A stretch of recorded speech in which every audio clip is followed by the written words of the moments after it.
The morning sun cast long shadows across the cobblestone courtyard of Buckingham Palace as Sergeant James Mitchell adjusted his red tunic for the 100th time that week. 23 years he had served in the Queen's Guard, 23 years of standing perfectly still while tourists snapped photos and children tried to make him laugh. His face had become a mask of stone, trained to show no emotion regardless of what happened around him. But today felt different. As he took his position beside the ornate palace gates, James noticed a small crowd gathering near the fence. Unlike the usual tourists with their cameras and silly faces, this group seemed subdued, almost reverent. An elderly woman in a worn black coat stood at the front, clutching a faded photograph against her chest. Her weathered hands trembled slightly as she stared up at the palace windows.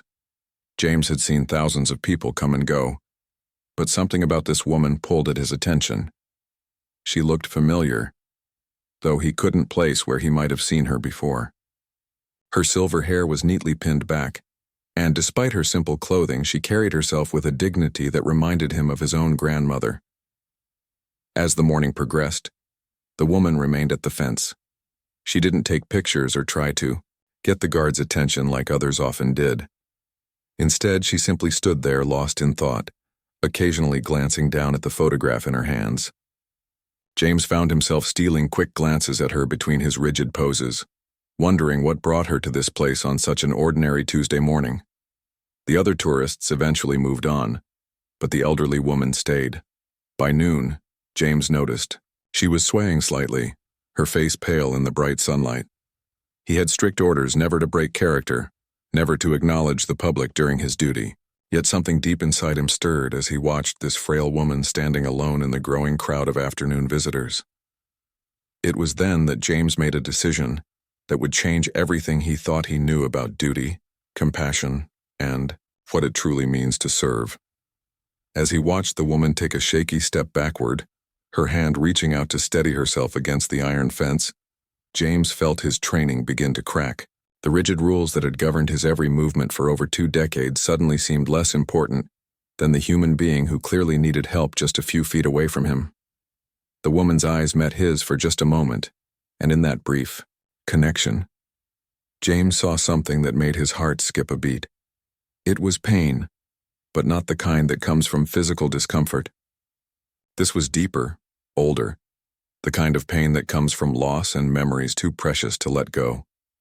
The photograph in her hands caught the light, and James could just make out the image of a young man in military uniform, his smile bright and confident. Without thinking, James took the smallest step forward, a movement so subtle that most people wouldn't have noticed. But the woman did. Her eyes widened slightly, and for the first time that day, a small smile crossed her lips. It was then that James realized he wasn't just a guard anymore. He was about to become part of something much more meaningful than standing at attention for 8 hours a day. The afternoon heat was becoming unbearable, and James could see the elderly woman was struggling. Her grip on the fence had tightened, and small beads of sweat appeared on her forehead despite the shade.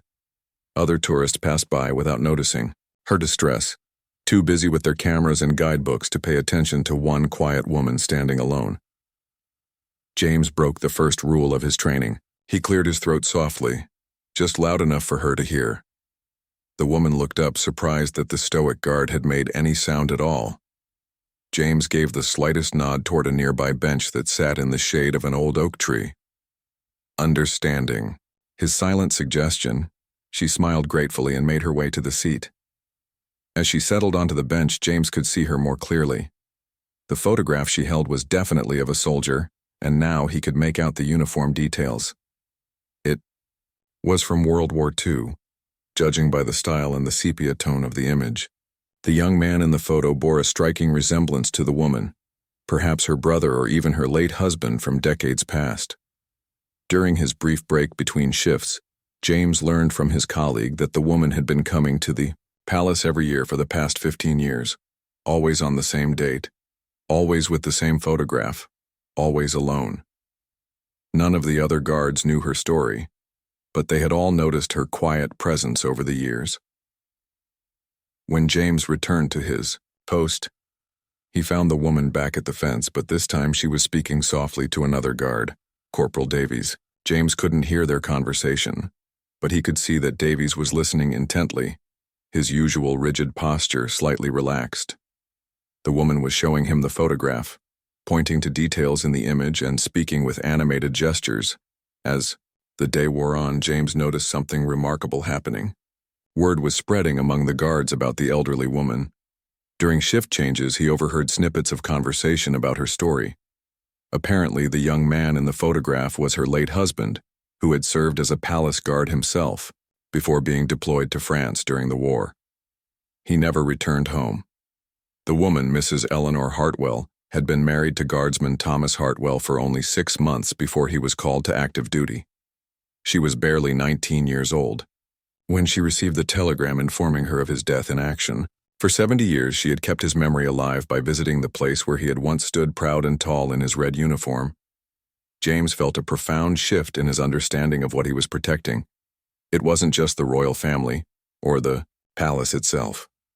He was part of a tradition that connected generations of families, of sacrifice, of service, that went far beyond ceremonial duties. Mrs. Hartwell wasn't just a tourist or a curious onlooker. She was family, in a way that transcended official relationships. As evening approached and Mrs. Hartwell prepared to leave, James made another decision that would have seemed impossible just hours earlier. Breaking protocol once again, he stepped slightly forward and offered her a respectful salute. It was brief, subtle, but unmistakably genuine.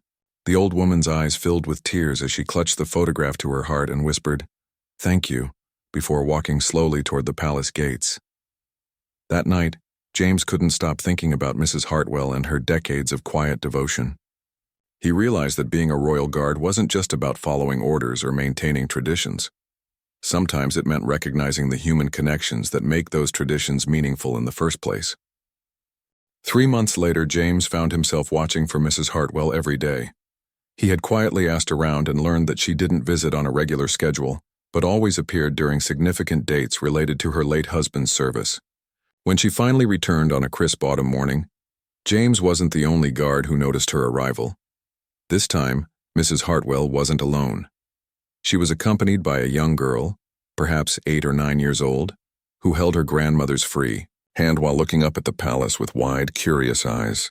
The little girl wore a small red dress that reminded James of his own uniform, and she carried a small bouquet of white roses.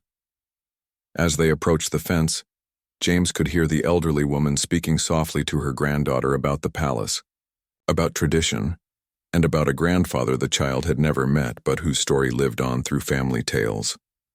The little girl listened intently, occasionally asking questions about the guards and why they stood so still. When the child pointed directly at James and asked her grandmother why the guard looked so serious, Mrs. Hartwell's answer surprised him. She explained that the guards were protecting something very precious, not just the royal family, but the history and memories of everyone who had ever served with honor. She told her granddaughter that her grandfather had once stood in that very spot, proud to be part of something bigger than himself. James felt something stir inside him as he listened to this conversation. Here was a woman passing down not just family history, but respect for service and sacrifice to a new generation. The little girl's questions became more thoughtful, and she began to understand that the motionless guards weren't just decorations or tourist attractions, but real people with important jobs. During his lunch break, James approached his commanding officer with an unusual request. He explained about Mrs. Hartwell and her story, and asked if there might be any records of her husband's service. What he discovered was both heartbreaking and inspiring. Thomas Hartwell had indeed served as a palace guard for 2 years before the war. He had been known for his kindness to visitors and his dedication to his duties. The records showed that he had received commendation for helping lost children find their parents and for assisting elderly visitors who struggled with the crowds. More importantly, James learned that Thomas had volunteered for the dangerous mission that ultimately cost him his life, specifically requesting to be part of a unit that was working to protect French civilians from advancing German forces. Armed with this information, James made a decision that would require him to break protocol in a much more significant way. He requested a brief meeting with Mrs. Hartwell during her next visit, something that was technically against regulations, but felt absolutely necessary. When Mrs. Hartwell returned the following week, this time alone, James arranged for his colleague to cover his position for a few minutes. Approaching the fence in civilian clothes during his break, he introduced himself properly and asked if he could share some information about her husband that he had discovered. Mrs. Hartwell's reaction was everything James had hoped for, and more. Tears streamed down her face as he told her about Thomas's commendations, about how he was remembered by his fellow guards, and about the heroic circumstances of his final mission.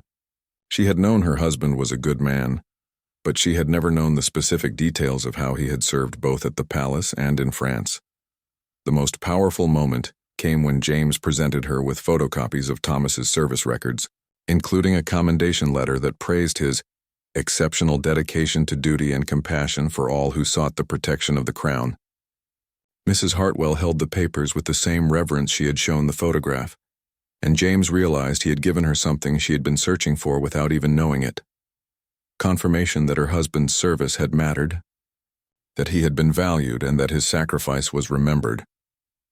As they parted that day, Mrs. Hartwell squeezed James's hand and told him something that would stay with him forever. Thomas would have been proud to serve alongside someone like you. It was then that James understood he wasn't just following in the footsteps of countless guards before him. He was carrying forward their legacy of service, honor, and human compassion.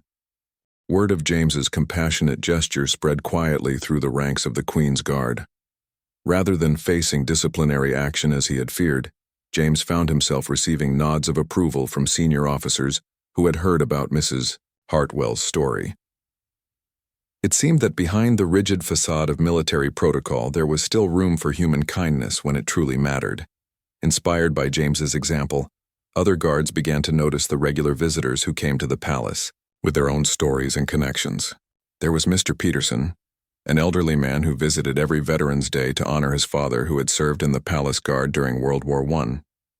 There was Maria Santos, whose son had been a guard who died in a training accident 5 years earlier, and who found comfort in seeing the continuation of the tradition he had loved so much.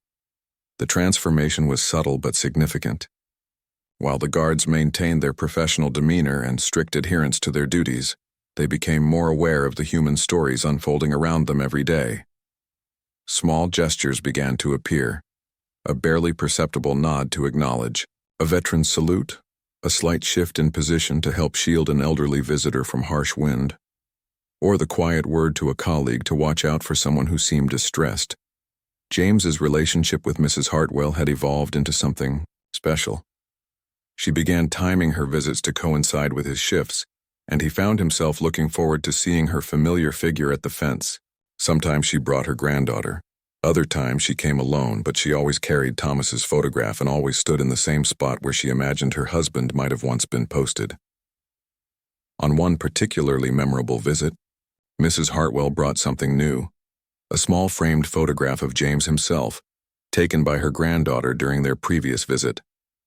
She presented it to him during his break, explaining that she wanted to create a visual connection between the past and present, between Thomas's service and the guards who were carrying on his legacy. The gesture moved James deeply, but it also gave him an idea. With permission from his superiors, he began a quiet project to document the stories of families like Mrs. Hartwell's. He discovered that there were dozens of people who visited the palace regularly, each carrying their own connection to the guard's tradition. Some were widows like Mrs. Hartwell, others were children or grandchildren of former guards, and some were simply citizens who felt a deep respect for the service and sacrifice represented by the red uniforms. James started a private journal, recording these stories not for any official purpose, but simply to honor the connections between the guards and the people they served. He wrote about Mrs. Hartwell's unwavering devotion, about Mr. Peterson's military precision as he saluted the guards every Veterans Day, and about little Sophie Chen, who had been visiting since she was 3 years old because her family believed that seeing the guards would bring good luck. The journal became something more than James had expected.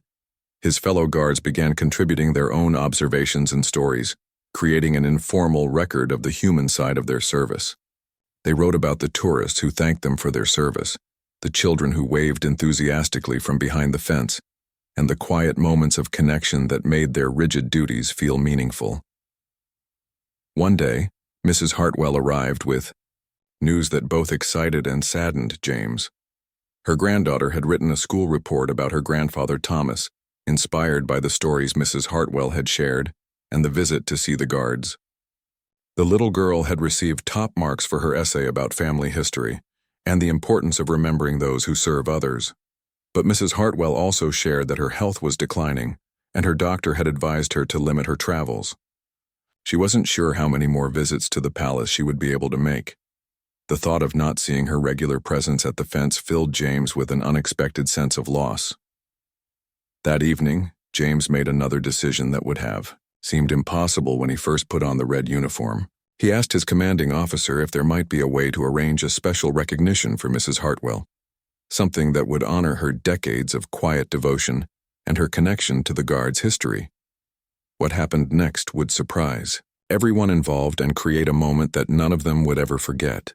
2 weeks after James made his request, he received an unexpected summons to meet with Colonel Harrison, the commanding officer of the entire Queen's Guard Regiment. James entered the colonel's office with some apprehension, unsure whether his unconventional actions had finally caught up with him in a negative way. Instead, Colonel Harrison surprised James by expressing genuine interest in Mrs. Hartwell's story and the informal documentation project that had grown among the guards. The colonel revealed that he had been receiving positive reports about improved morale and public relations, and he wanted to understand what had changed. When James explained about the renewed focus on the human connections behind their service, Colonel Harrison listened intently. The colonel then shared something that stunned James. Mrs. Hartwell's story had reached much higher levels than he had imagined.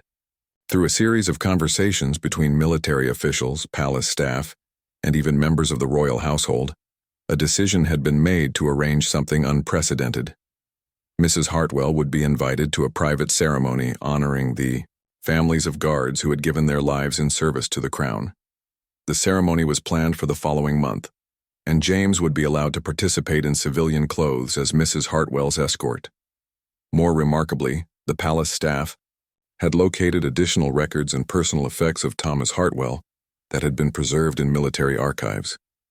These would be presented to Mrs. Hartwell as a permanent tribute to her husband's service.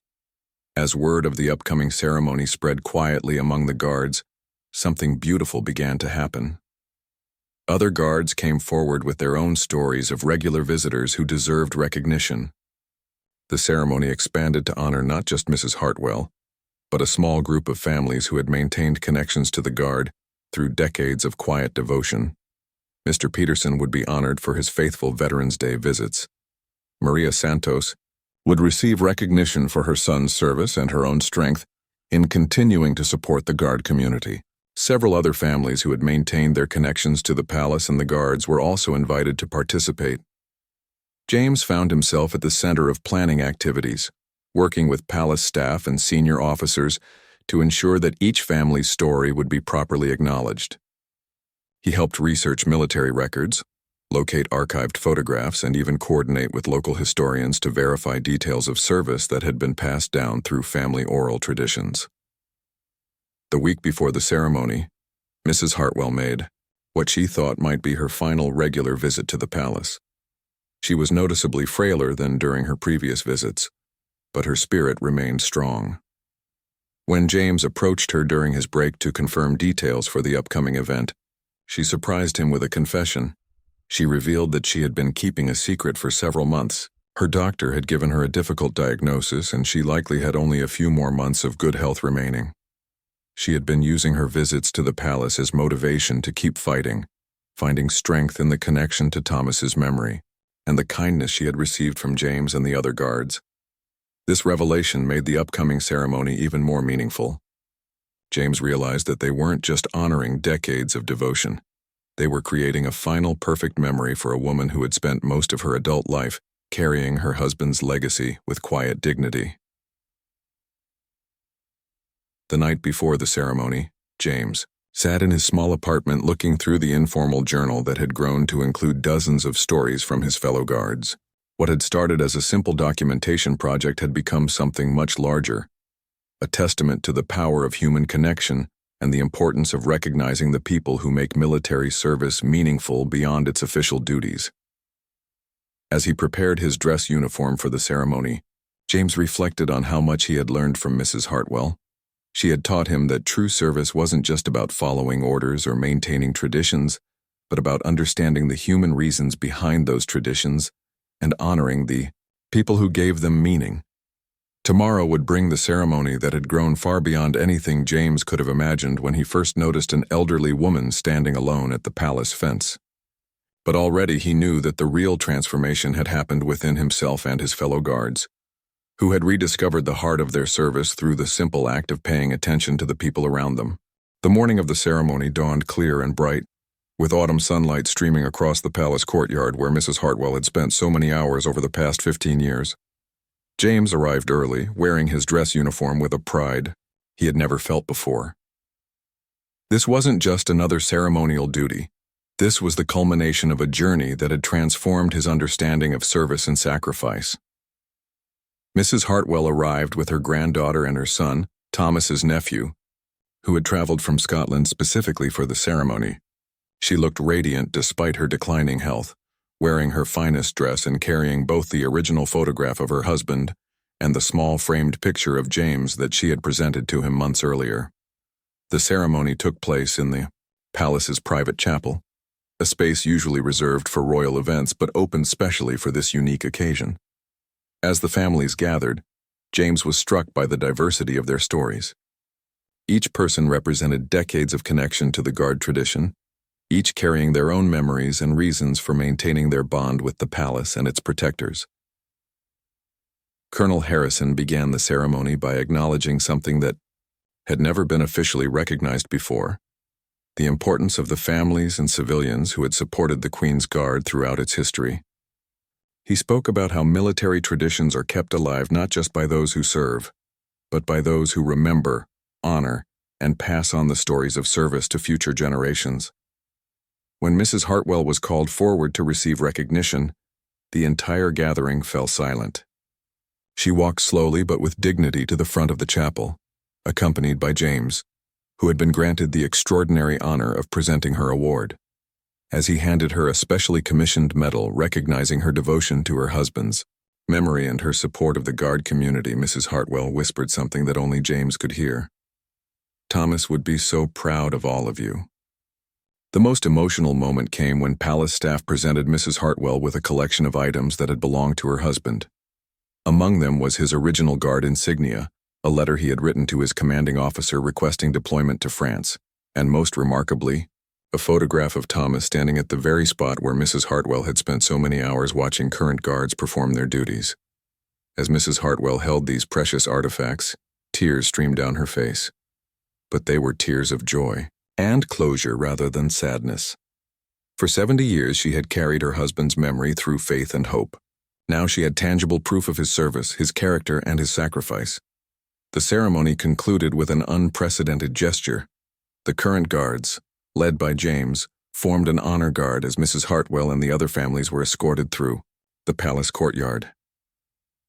As they passed the spot where Thomas Hartwell had once stood, the guards rendered a formal salute, not to royalty or commanding officers, but to the families who had kept their traditions alive through love and remembrance.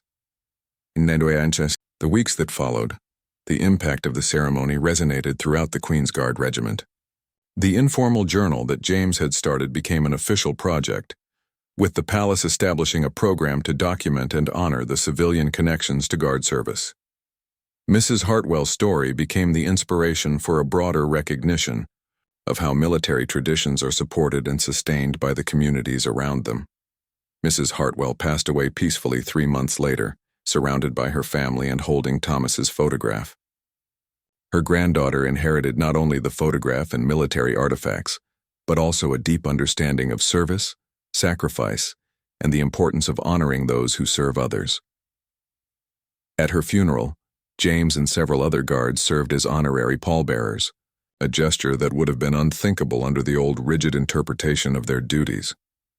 Mrs. Hartwell was buried next to Thomas in a small cemetery outside London, and her granddaughter placed a small bouquet of flowers from the palace. Gardens on both graves. James continued his service with the Queen's Guard for several more years, but he was fundamentally changed by his experience with Mrs. Hartwell.